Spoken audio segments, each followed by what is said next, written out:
As Bharat celebrates its 80th Independence Day, the question before us is no longer simply whether we are politically free. The bigger question is, what does freedom mean in 2026?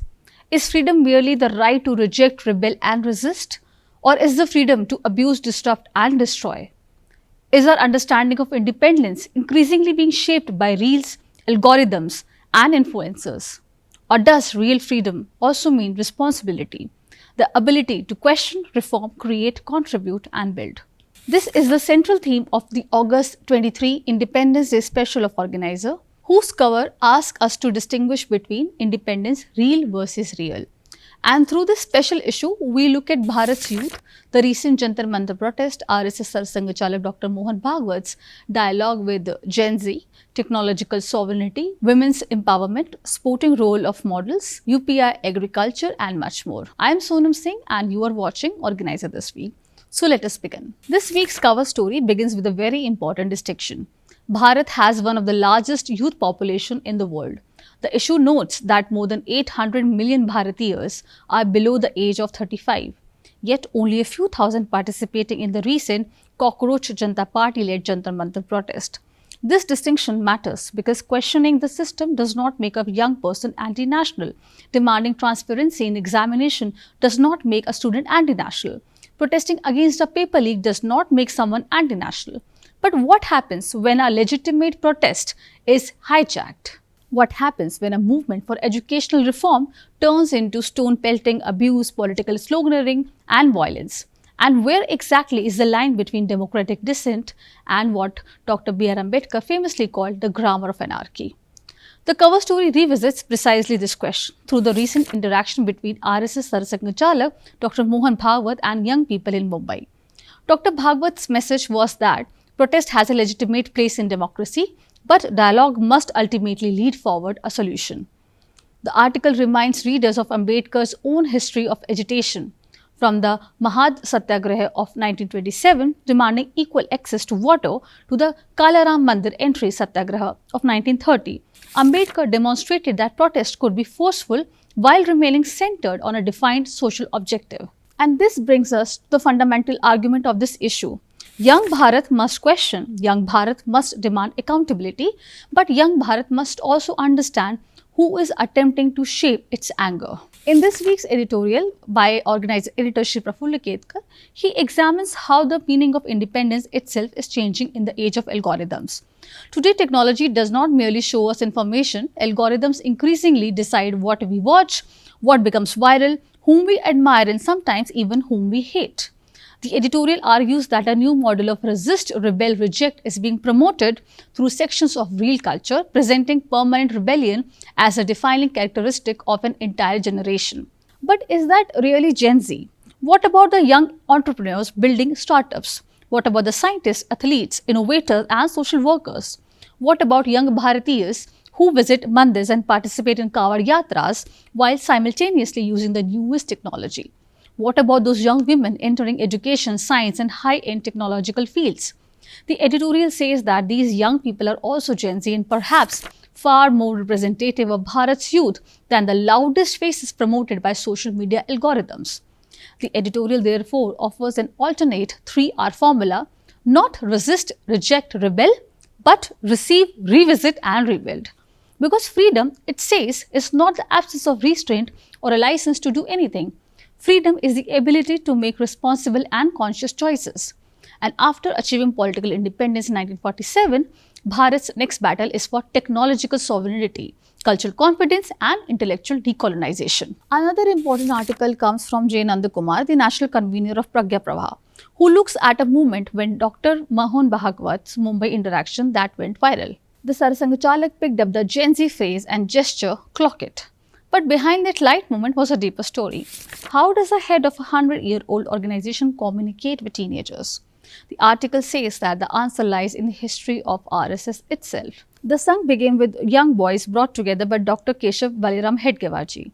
Across generations, young Swayamsevaks sustained the organization through bans, the emergency, wars and natural disasters. And today, according to the Sangh 2025-26 annual report cited, the network has expanded to 88,949 shakhas with around Gen Z playing a major role in sustaining them.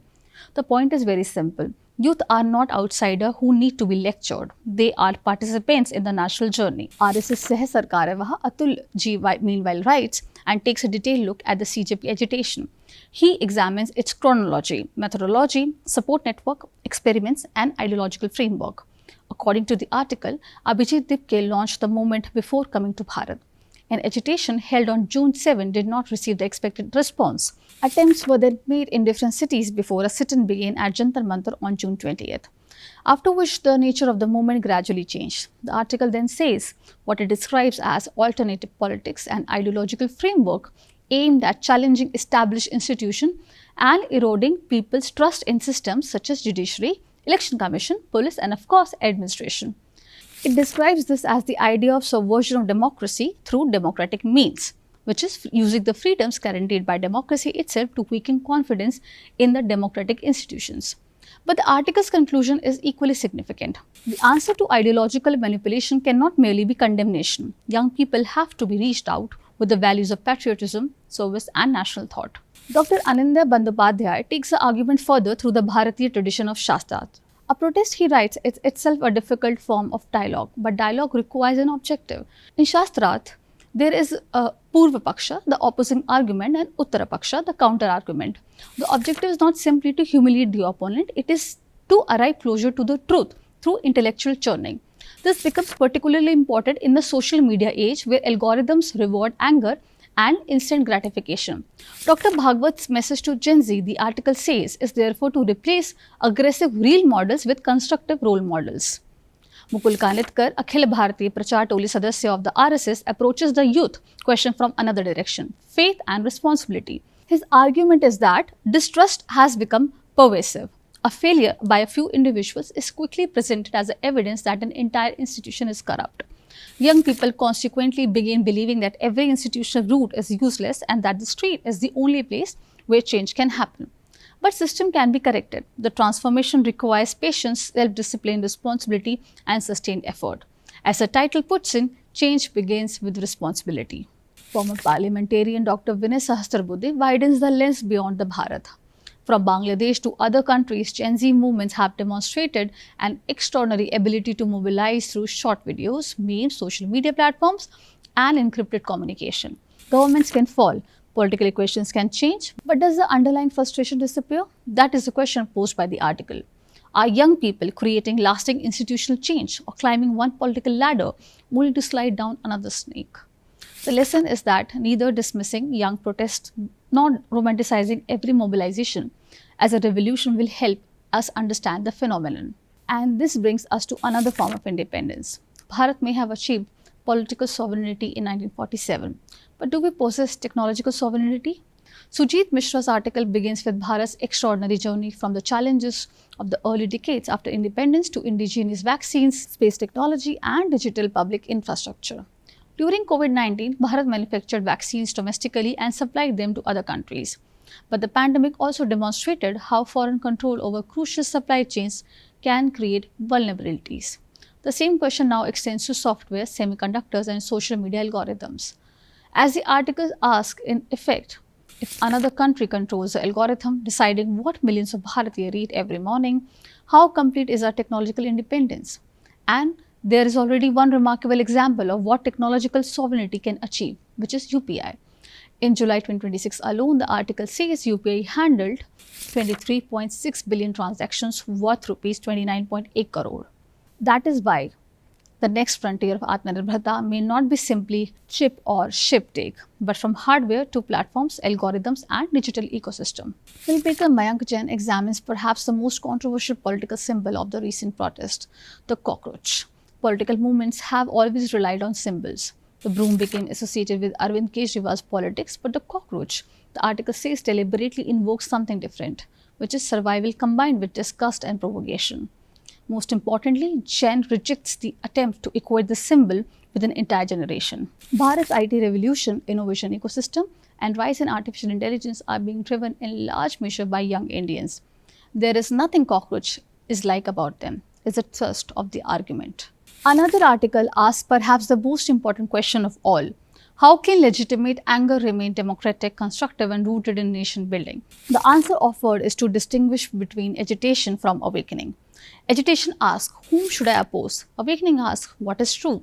Agitation asks, whom can I blame? Awakening asks, what can I contribute? Bharat does not need a generation that merely knows how to protest. It needs a generation that can also know how to build. And an awakened citizen check before forwarding, reads before believing, question both government and opposition, disagrees without hatred, protest without dehumanizing, and understand that democracy is not merely the right to demand, it is also the responsibility to contribute. The Independence Special also examines freedom from the perspective of Bharatiya women. In Freedom of Gendered Violence, Janvi Oz raises an uncomfortable contradiction. A movement may claim to stand for equality, dignity, and justice. But what happens when its protests use abusive aimed at someone's mother, sister, wife, or even daughter? The article points to gendered and patriarchal abuses heard during the CJP protest and says that language itself can reproduce the hierarchy that protests claim to oppose. And most importantly, it distinguishes between the legal and ethical questions. Something may remain within the broad protection of political speech and yet still be socially degrading. Freedom of expression cannot become an excuse to normalize misogyny. The same concern appears in Aditya Narayan's article, Vulgarity is not free speech. Here the focus shifts towards digital creators. YouTube and Instagram have democratized information. But having a microphone, camera, and followers does not automatically make someone a journalist. Journalism requires verification, context, editorial judgment, ethics, and public responsibility. And when algorithms reward confrontation more than careful reporting, creators face a powerful incentive to turn abuse and outrage into content. The question therefore is not whether legacy media or social media owns journalism. The question is who follows journalistic standards. Well, from political freedom, the issue then moved towards economic freedom. Shaurya Ritvik's article, Contribute in Correction, Celebrate the Achievements, reminds readers how dramatically every day Bharat has changed. For an earlier generation, power cuts and diesel generators were routine. Scarcity was very normal, and today, electricity, roads, water, and connectivity have reached places that waited decades for them. The article says that hundreds of millions have moved out of poverty within a generation and that Bharat has travelled from food scarcity to becoming a major agriculture producer. There are still shortcomings, but acknowledging problems would not require denying achievements. The magazine also traces the journey of Bharatiya women from constitutional equality towards women-led development. From Article 14, 15 and 16 to legal reform, property rights and political participation, the Constitution created the framework through which women's rights expanded. The 73rd and 74th Constitutional Amendments brought large numbers of women into grassroots governance, while financial inclusion, self-help groups, entrepreneurship and digital payments have expanded economic participation. The journey remains incomplete, with challenges ranging from trafficking and child marriage to cyber harassment and deep fake-enabled abuse. And if real culture creates celebrities overnight, where should young people search for real role models? Perhaps on the sports field. Anuradha Dubey profiles young sporting icons whose success comes not from controversy but from discipline, resilience, focus, and years of work. One example is Olympic champion Neeraj Chopra, who emerged from a farming family in Haryana to become Bharat's first Olympic champion in athletics. Another article tells the story of young hockey player Sunilita Topo and Sweetie Kujur from Odisha's Sundargarh district. Sunilita began with a locally made hockey stick on a village ground, faced rejection early in her journey, returned to the sport and eventually entered the senior national setup. These are the role models the issue asks Gen Z to look forward to. Young Bharatiyas whose followers came after achievement, not before it. The issue also addresses recent concerns over whether UPI will remain free. The government has clarified that ordinary consumers will not be charged for UPI transactions and person-to-person transaction will continue to remain free. It has also said that small merchants such as vegetable vendors, tea sellers and hawkers will not be burdened with the proposed MDR framework. By June 2026, the article says nearly 55.49 crore users had been onboarded onto UPI. The important distinction is simple. Free for the user does not mean cost-free for the ecosystem. In an interview, K. Reddy lays out a roadmap for agriculture's role in Viksit Bharat. Among the priorities are making farmers' income central to agricultural policy, turning water conservation into a national campaign, promoting scientific, natural and low-cost farming, creating village-level processing and storage infrastructure, and ensuring different communication between agriculture research institutions and farmers. The Swadeshi Jagran Manch, meanwhile, has called for resistance to unilateral economic pressures from the United States.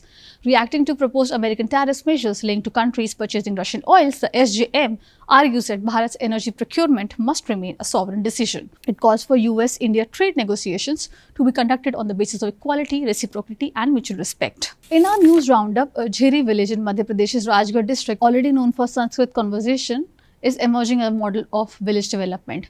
During a 3-day visit from August 5 to 7, RSS Akhil Bharatiya Karyakarni Sadasya Bhaiyaji Joshi interacted with Matru Shakti Youth and the Gram Vikas Samiti on education, environment, social harmony, self-reliance and sanskar.